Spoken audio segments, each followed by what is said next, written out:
తండ్రి కుమార పరిశుద్ధాత్మకు మహిమ కలుగునుగాక. ఈనాటి జీవవాక్యం.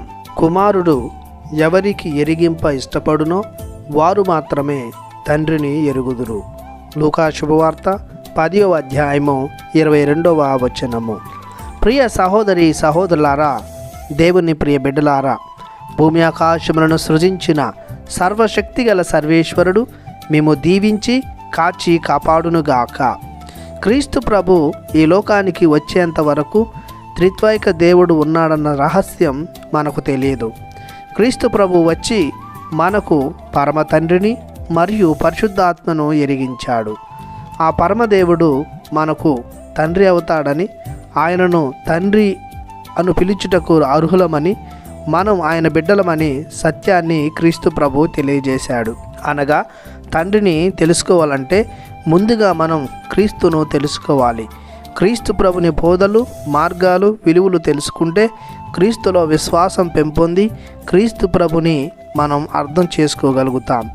క్రీస్తే ప్రభుని చెంతకు మార్గమని, క్రీస్తే తండ్రిని తెలుసుకునే జ్ఞానమని మనకు తేటతల్లమవుతుంది.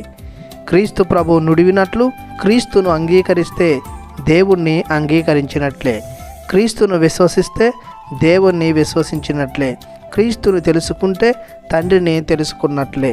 ఎందుకంటే క్రీస్తు ప్రభు నడిచే బాట, అనుసరించే చిత్తం, మాట్లాడే మాట దేవదేవునిదే. తండ్రి దేవుని తెలుసుకునే ఏకైక మార్గం క్రీస్తు ప్రభువే.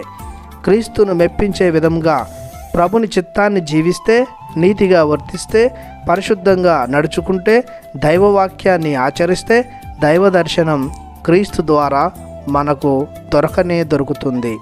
కావున ప్రియ దేవుని బిడ్డలారా, దేవదేవుని మెప్పును పొందుకొని ఆయన నామాన్ని ఆరాధిస్తూ ఉండేలా క్రీస్తు ప్రభునిలో మన విశ్వాసాన్ని లోతుగా పాదుగొల్పుదాం. ప్రార్థించుదాము. సర్వశక్తిగల సర్వేశ్వర, దయగల మా ప్రభువ, మీ అమూల్యమైన నామమునకు వేలాది వందనాలు చెల్లిస్తున్నాము. మీ కుమారుని ద్వారా మేము తెలుసుకొని, ప్రేమించి, సేవించి మోక్షపురిలో మీ దర్శనాన్ని పొందుకునేలా మమ్మ ప్రేరేపించి నడిపిస్తున్నారు. మేము మీ మార్గము నుండి తొలగిపోక మీ దూతల ఆధీనంలో ఉంచి బలపరచమని మీ ప్రియ కుమారుడు నజరేయుడగు యేసు శక్తిగల నామంలో ప్రార్థిస్తున్నాము తండ్రి. ఆమెన్. దేవుడు మిమ్ము దీవించునుగాక. ఆమెన్.